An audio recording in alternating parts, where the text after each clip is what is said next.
Well, this is the oldest room, the oldest part of the building. It dates back to 1834. Carriage making was the biggest business in Gettysburg, and carriage trimming was like an adjunct business to that. This was the Jacob Heck carriage trimmer shop. This being the oldest part of the building, we're assuming that this was his shop upstairs, which we'll see later on, was his residence where he and his family lived. This room and the one above it are some of the most paranormally active that we have. And as a matter of fact, this room was the first one that I had heard of having a paranormal experience in. The carpenter was outside when I first bought the place in 1997, and he was cutting trim for inside the building. He had his cord plugged in over there, and that door was open and the outside door was just kind of leaning up against it. He said, "Oh, the strangest thing happened to me." He said, "I had my arms full of trim and I was getting ready to go into the door, and of course I'm like, oh my goodness, I need a free hand. I'm juggling around. All of a sudden the door swings open. So I walked in, I turned around still trying to get a free hand to close it, and the door swings closed. And I said, well, maybe it was a wind, but I'm looking at the flag and it's standing straight down." He said, "I thought that too." He said, "But it happened 3 more times after that." In fact, one time he said, "I got hands full." I said to my buddy out here, I said, "Hey, Tom, watch this." He said, I took a step towards the door opened, I walked in, the door closed. Tom comes running over, he says, "How the heck did you do that?" This is what we call the gray room. This is one of the places I had one of my 3 or 4 visuals. I was at that door and I was closing the door and locking it. Out of the corner of my eye, in that corner, I saw a woman, and she was dressed all in black. It looked like a floppy hat and definitely a veil that came down, and it was a straight skirt. And I turned and I looked, she was gone. The most striking thing about her is she was probably about this tall. Well, this is the green room, obviously, we painted it green. Found out that we have at least one permanent presence in here, and his name is Hank. We first discovered him when my daughter Katie was, we were next door, and she came over, she had locked up, and she was like this. I said, "What's the matter?" She said, "I just literally ran into somebody over there." I'm coming through the green room, and all of a sudden there was this huge presence standing right there. I had to literally sidestep and go around because he was big. At least 2 of our mediums who've been through here have discovered that his name is, he likes to be called Hank. His real name is Edgar, but he doesn't like that. One woman who is also helping us at the desk, she is also a medium, and she said, "I forgot my lunch back in the kitchen." So she came back in here and ran right into him. Now she's former military, and she recognized when he went on guard. She said he took his rifle and he went on guard. He's from Louisiana. Apparently he was in a Georgia regiment from the information that we got, and he goes on guard when we shut the place down. Wow, nice. Yeah. Was he Union or Confederate? Confederate. We think his house, lower floors are probably filled with wounded, upper floors probably sharpshooters, because you can get a pretty good shot at Cemetery Hill. Right. And coming up. Yep, right there. Yeah. And you can see.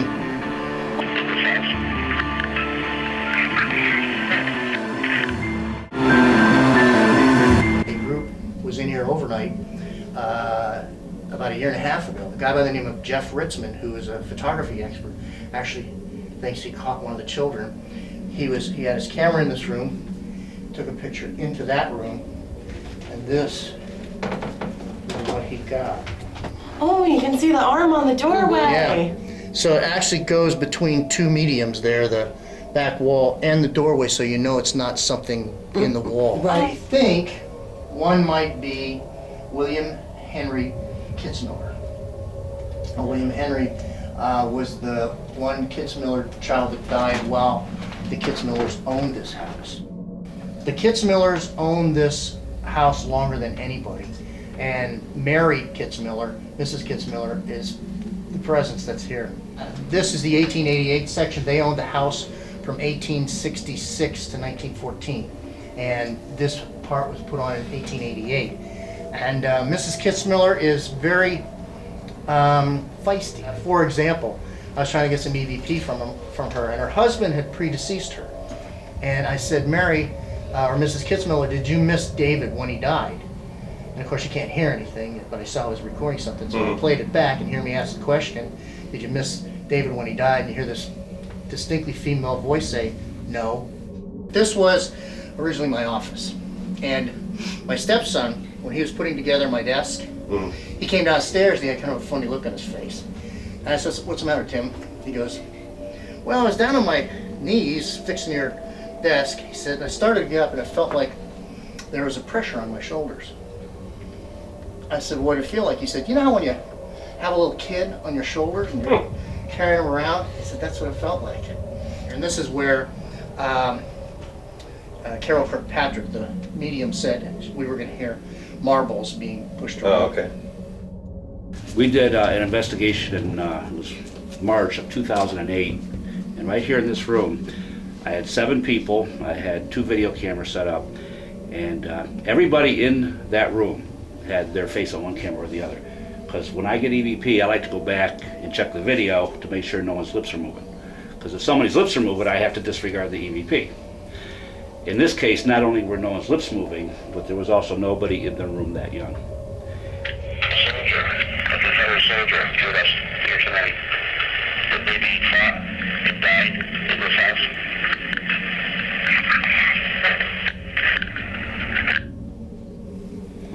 That's awesome. That's good stuff. It is. That's great. sad. Great EVP. And that was in this room. That was in this Yeah. room. Again, Mark, thank you so much for having us. We really do appreciate it. My and pleasure. I hope we have a great night tonight. Yeah, good luck. All right, thanks.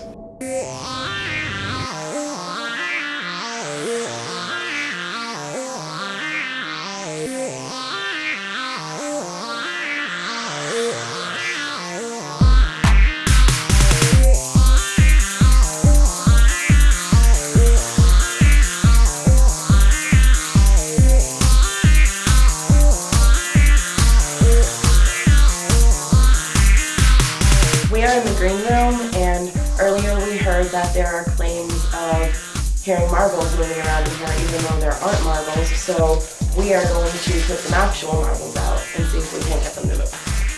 Perfect. This is it's called a full spectrum camera, and it takes pictures on 2 different planes of light: UV, ultraviolet, and infrared.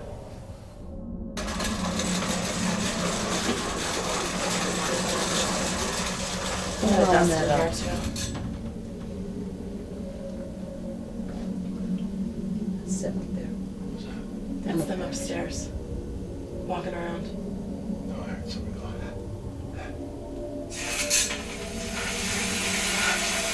I hear it. You hear it?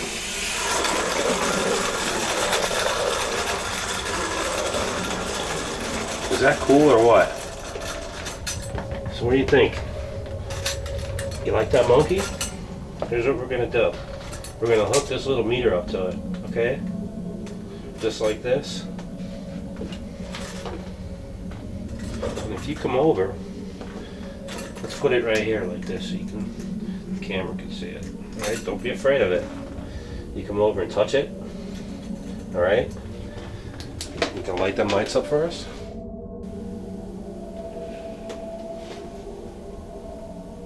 I don't hear no tapping. I heard 3 taps. I think it was the chair or the floor or something. Just so you know our names, my name is Kathy. Katie was the one who was just talking. That's me. Bob has them things on his I ears. like the monkeys. And Dave is holding the camera. That's a big camera, probably something you may or may not be used to. But we don't want to harm you. We don't want to scare you or hurt you. We just want to talk to you.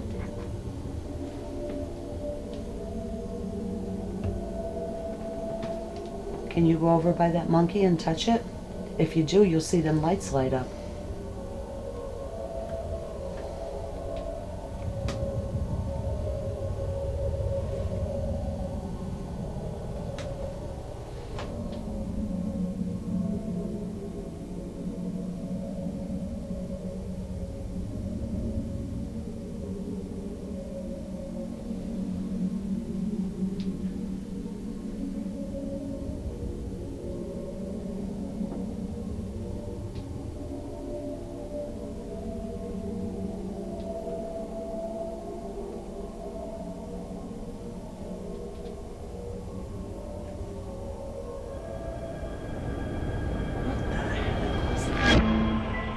coming up.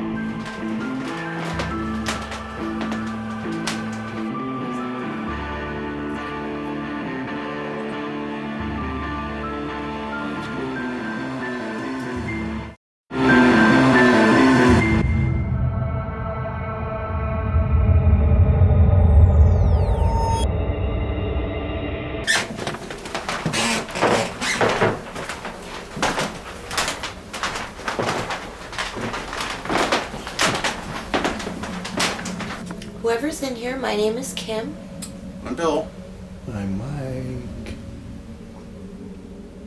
And I know there was just a group down here, but we're looking to talk to you. You're the little boy from upstairs, or Mrs. Gitzmiller, or anybody. Anybody just, let us know you're here. Knock on something, touch me. There's several ways you can communicate. Again, by knocking on something, touching one of us. A couple devices here. Thing with the green light over here to my left. The closer you get to it, the more lights will light up. And we could talk a little bit that way, or just talk into the device over here to my right between me and Kim. And I can hear you. We can record your voice. There's a little boy in here, if you followed us from upstairs. There's a toy right behind Mike. And you're more than welcome to go and play with it. It won't hurt you. And we won't be mad. And if you want, there's a torch on the ground. We call it a flashlight. And the end that's away from me, you can just turn that a little bit and make it light up. We can communicate that way. So, I mean, we got a lot of options. Is there any soldiers here?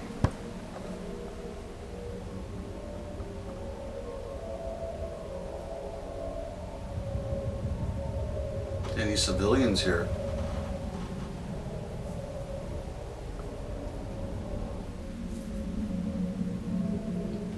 You get a little tapping with you? Not right there, I did. No, it was nothing like that. I'm getting a lot of From the upstairs, upstairs Wood Creek. But there was a different noise. I didn't hear it. I thought I heard something in there. It's just going back 15, 20 seconds. So Yeah, if I you're think- reviewing this, just take a look or take a listen.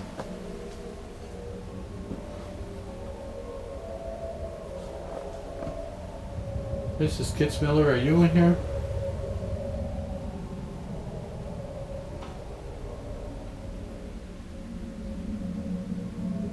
Noise out there. Did you hear that?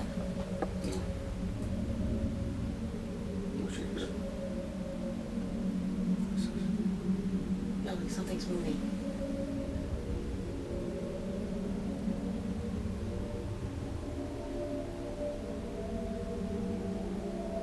Let us know if you hear it again.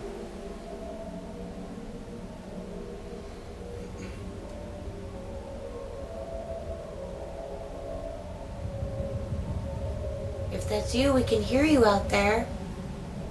Can you make that noise again, please?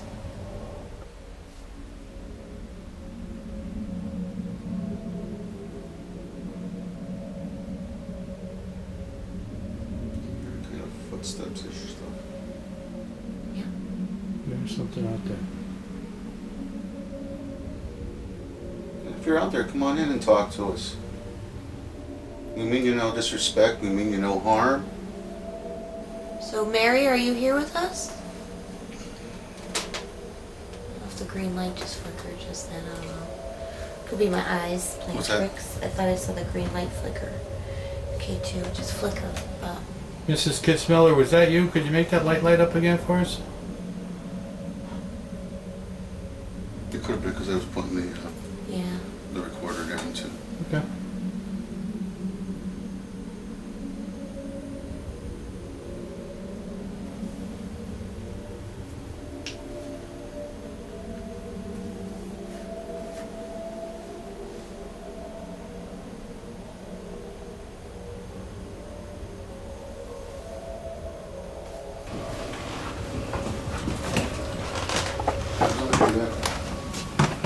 I share it with you? Glad to see somebody's life for 1 second. How about you, Mrs. Kitzmiller? Are you up here?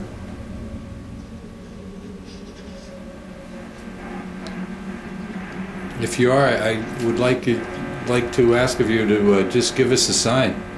Let us know you're here. Please come forward. Show yourself. Give us a good knock. Make something move. Or speak as loud and clear as you can and let us know what we could do for you. Okay, I thought I heard a floorboard creak. But I'm getting a lot of the... Static from the radio? Yeah. Thank you. Were you here during the war? Those nasty rebels?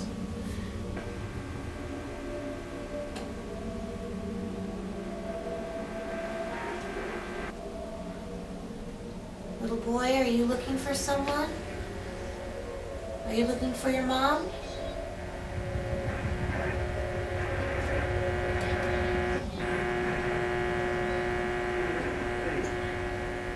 Is that bothering you? Yeah. Bill's trying to I push thought I it. heard humming, but again, Yeah. with the ghost box, I'm not sure. But marked that about 30 to 45 seconds ago. Okay. Thought I heard humming. Again, could you tell us your son's name, who you're with here? That's my stomach. Sorry about that. Oh, that sounded like a no to me. Yeah.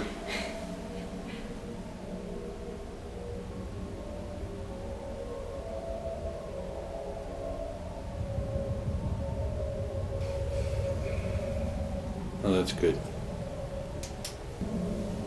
Again, these things will not hurt you. If you need to, if you need more energy, you could draw some energy actually from them.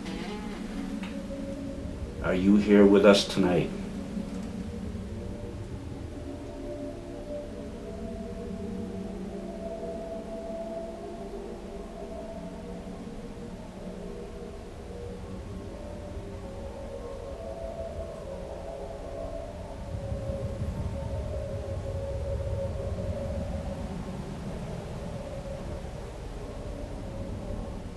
Can you show us a sign of your presence?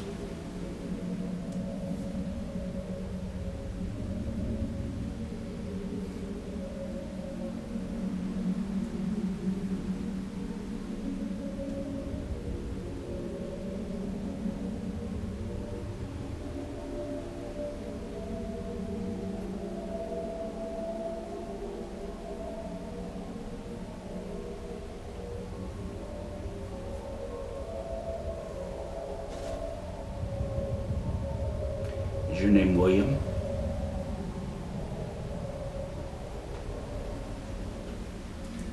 I keep thinking I'm hearing some kind of conversation, so it must be from downstairs.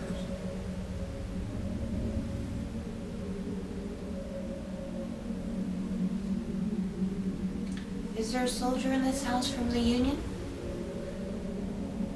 What's it like on the other side, Mrs. Kitzmiller? Could you tell us in a few words? Give us a little description?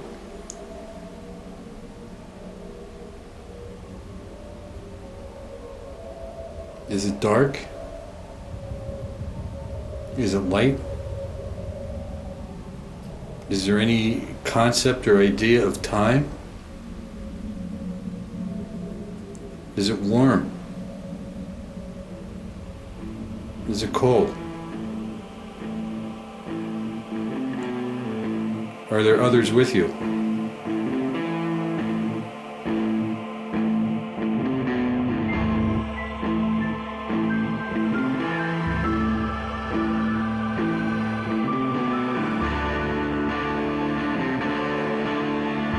Welcome back to Ghost Detectives. As we promised you, Ghost Detectives led you on a march through historic Gettysburg.